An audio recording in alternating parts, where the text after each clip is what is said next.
Приветствую вас на своем канале о вязании крючком. Меня зовут Кристина, и в данном видеоуроке я покажу, как связать данную сумочку.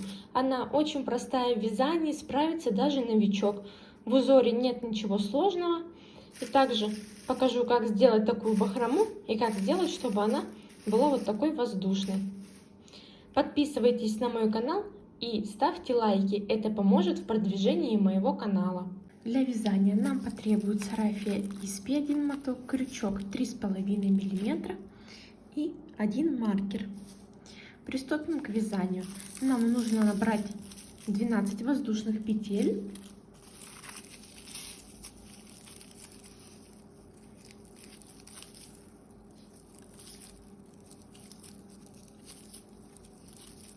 Набрали 12 воздушных петель и 1 петлю подъема.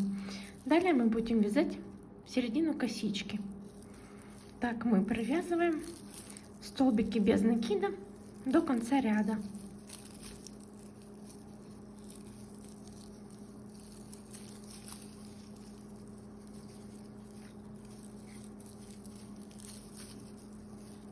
Из последней вот эта вот петля, которая была, из нее надо вытащить хвостик и провязать ее вдоль ряда. Также мы сейчас будем делать поворот на другую сторону и провяжем в это же место, куда провязали последний столбик, еще 2 столбика.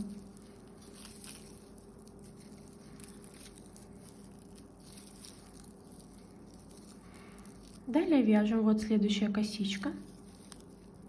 Вот она, под нее вводим крючок и также до конца провязываем столбики без накида.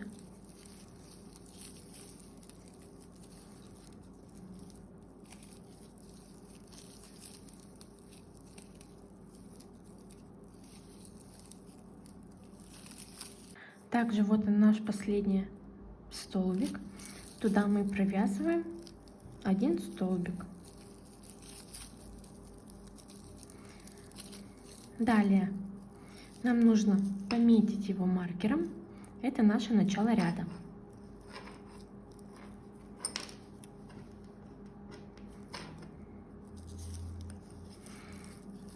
Вяжем сейчас столбик вот в это же отверстие, куда и провязывали до этого столбик. Потом вяжем под косичку, как обычно.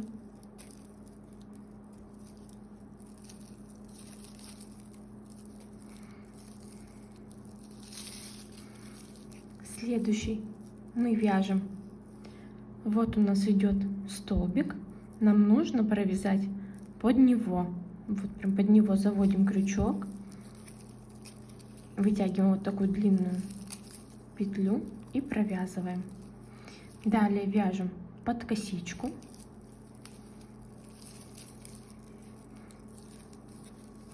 Вот этот столбик мы сейчас пропускаем. Вот следующий. И под него вяжем длинный столбик.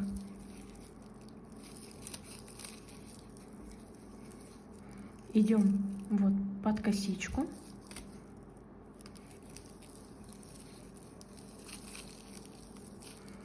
Далее под столбик. Вот этот мы пропустили. Идем следующий. Под косичку.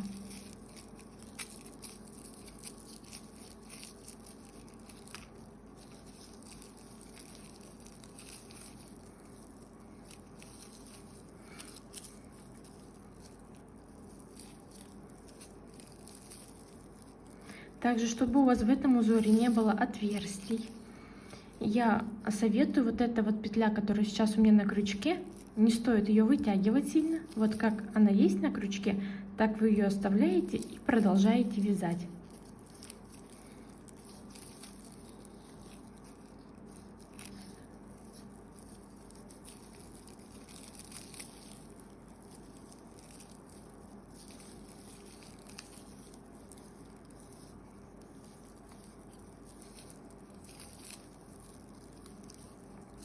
Дошли до поворота. Вот здесь сейчас вяжем под косичку. Потом вяжем вот сюда же, вот в это отверстие.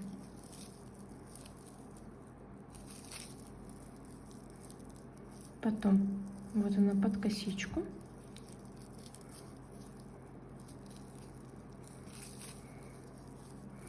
И так вяжем до нашего маркера. Теперь сейчас вяжем снова в наше отверстие.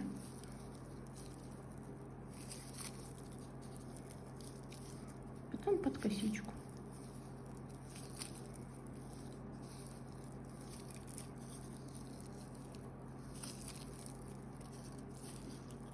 Провязали до маркера. Там, где маркер, у меня маленький столбик. Далее мы вяжем длинный столбик вот в это отверстие, опять самый низ. Провязываем длинный столбик.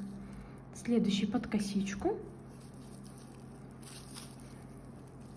Снова в это же место.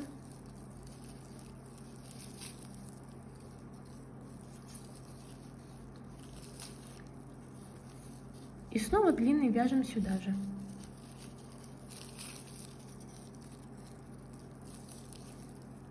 Далее чередуем так: маленький столбик, длинный столбик.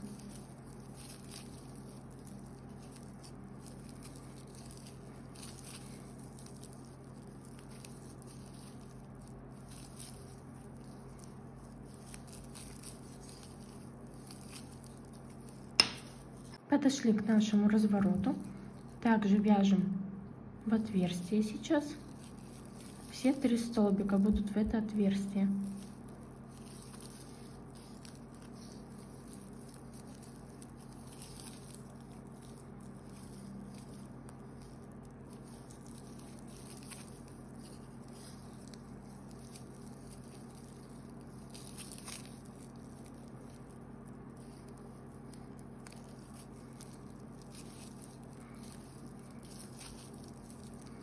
Далее, теперь уже мы не будем провязывать, да, в это отверстие, мы уже будем вязать под маленький столбик и чередовать. Здесь уже все проще, понятно. То есть вот у нас длинный, рядом с длинным мы сейчас вяжем маленький, потом снова длинный, маленький, длинный. Теперь на поворотах мы вяжем как обычно. Сначала под косичку. И вот он, столбик маленький, и под него вяжем длинный столбик. Таким узором мы вяжем всю сумку до нужной нам высоты 18 сантиметров. Не стоит волноваться, что сейчас она такая маленькая, что даже если ее согнуть, в нее ничего не поместится, так скажем, да? Так, она расширится, не стоит волноваться. Она будет нужным нам размером.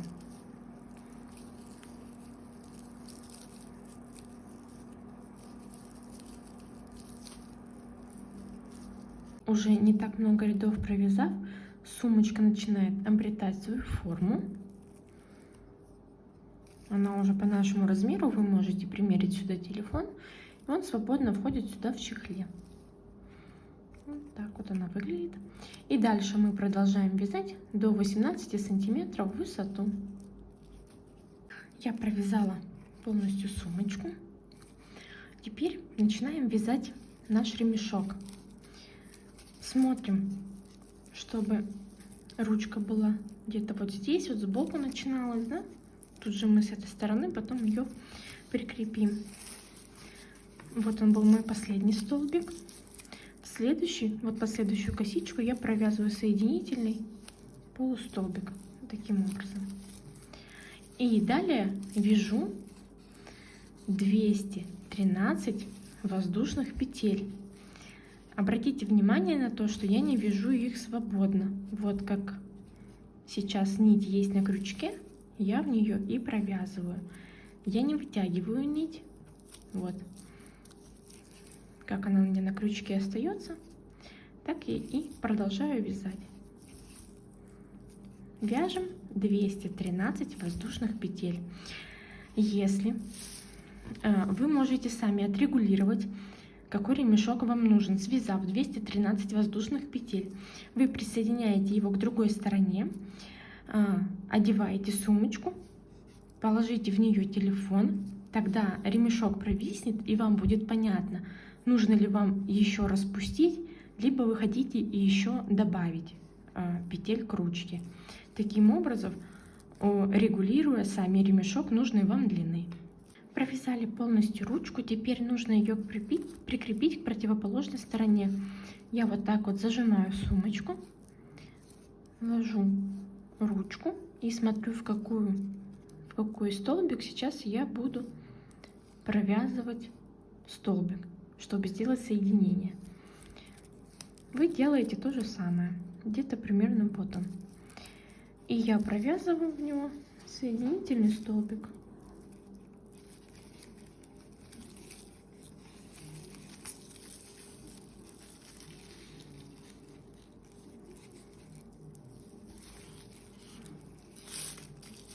Таким образом. Далее нам нужно обвязать нашу ручку. Я покажу сейчас два варианта, как можно это сделать. Вы выберете свой по желанию. Обвязать можно ручку обычным вариантом. Вяжем середину косички столбиками без накида по всей ручке. То есть так всю ее обвязываем. Либо можно вязать соединительными полустолбиками.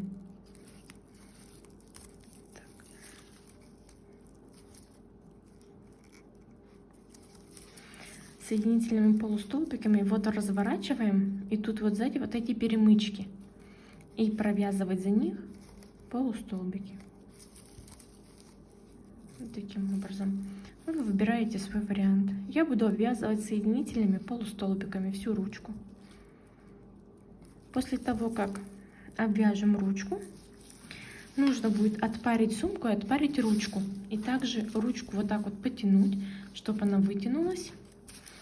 А сумочку я отпариваю как? Я не прислоняю к ней утюг, а просто провожу как сверху паром над ней, и все. Увидимся, когда обвяжем ручку и отпарим сумочку. После того, как полностью обвязали ручку, нам нужно обвязать нашу сумочку. Также вот первая косичка, которая ближе к нашей ручке идет, под нее заводим крючок и обвязываем полустолбиками. Тут не стоит полустолбики вязать туго, чтобы верх нашей сумочки не стянулся. Вяжем расслабленные полустолбики, так сказать. Так вот я вытягиваю на крючке и иду в следующий. Так вяжем всю сумочку и в конце делаем соединение. Теперь провязали до конца, обрезаем нить рафии подлиннее, чтобы нам спрятать ее на изнаночной стороне. И вытягиваем нить из последней петли.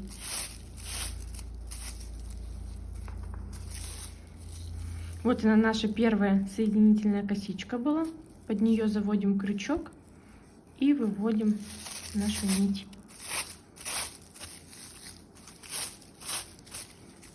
Далее, теперь с изнаночной стороны нужно завести крючок в нашу последнюю косичку, в ее серединку, так, и вывести нить на изнаночную сторону. Далее с помощью иглы широким ушком нам необходимо спрятать наш хвостик с изнаночной стороны. Я прячу его обычно как змейкой, чтобы было надежнее. И после этого все, наша сумочка, можно сказать, готова. Будем делать бахрому. Теперь приступаем к бахроме. У меня один отрезок 26 сантиметров, естественно, в сложенном состоянии 13 сантиметров. Все очень просто. Мы будем цеплять сейчас наши отрезки за наши столбики. Так вот крючком продеваю.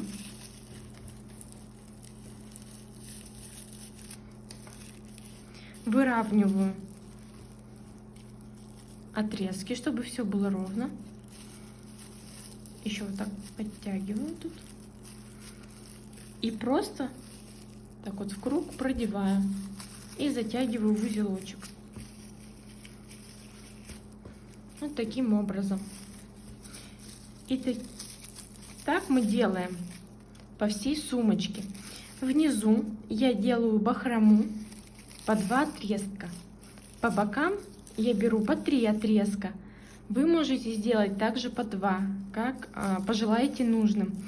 Я хочу в этот раз у розовой сумочки чередовать. Сначала делать 2 отрезка, потом 3, 2, 3. И потом в сравнении показать.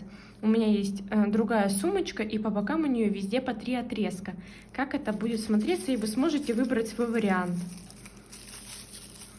Тут уже зависит от вас, как вы будете чередовать, с какой, так скажем, густотой, да, будет идти у нас рафия. И я рекомендую цеплять только либо за верхние столбики, либо за нижние, чтобы все смотрелось аккуратно. И все вот очень просто.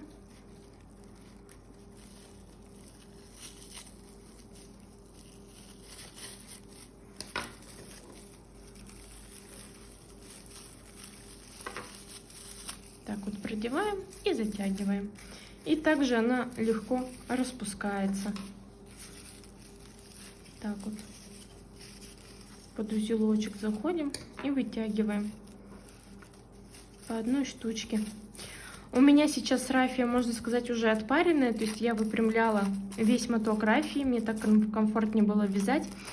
У вас рафия сейчас очень тоненькая. Потом, после этого, как мы сделаем всю бахрому, вы можете сделать только низ, можете оставить вообще без бахромы. И после этого мы будем ее отпаривать, и вы увидите, как красиво наша рафия раскрывается, чтобы была вот такой вот воздушной. Все, наша сумочка почти готова, и бахрома тоже, осталось ее отпарить. Если у вас отпариватель, то вы в вертикальном положении просто проводите по бахроме и все. Если у вас утюг, вы ставите на максимальную мощность и немного, то есть мы не прислоняем прям в упор к бахроме, а просто вот так вот проводим паром. Видите, как она раскрывается. Таким образом мы делаем с двух сторон. Если где-то бахрома, видите, она немножечко не в ту сторону идет, мы ее направляем и потом еще раз проводим по ней. И рафия, она очень хорошо принимает форму, которую мы ей задаем. Также вот для сравнения, у желтой сумочки бахрома сделана по бокам по 3 отрезка. У розовой сумочки я чередовала 3 отрезка и 2 отрезка. Как уже лучше сделать, выбирайте вам. Тут, конечно, если так вроде смотрится одинаково, но когда я уже вот так распрямлю ее и снова ее отпарить, она уже немножечко не в своей форме, то видно, что здесь намного гуще получилось, чем тут. Все, наша сумочка готова. И я хочу еще сказать по уходу за рафией. Нельзя попадать под дождь. Также это касается и шляп, и многих сумок, связанных из рафии. Иначе, особенно вот эта мини-сумочка, она потеряет просто свою форму. Бахрома упадет вниз, и даже после высыхания вряд ли она уже будет так стоять, так скажем. Поэтому очень бережный уход, водой не мочить ее. И если только где-то замарается влажной тряпочкой, мы аккуратно убираем с нее грязь. Спасибо за просмотр. Надеюсь, данное видео было для вас полезным.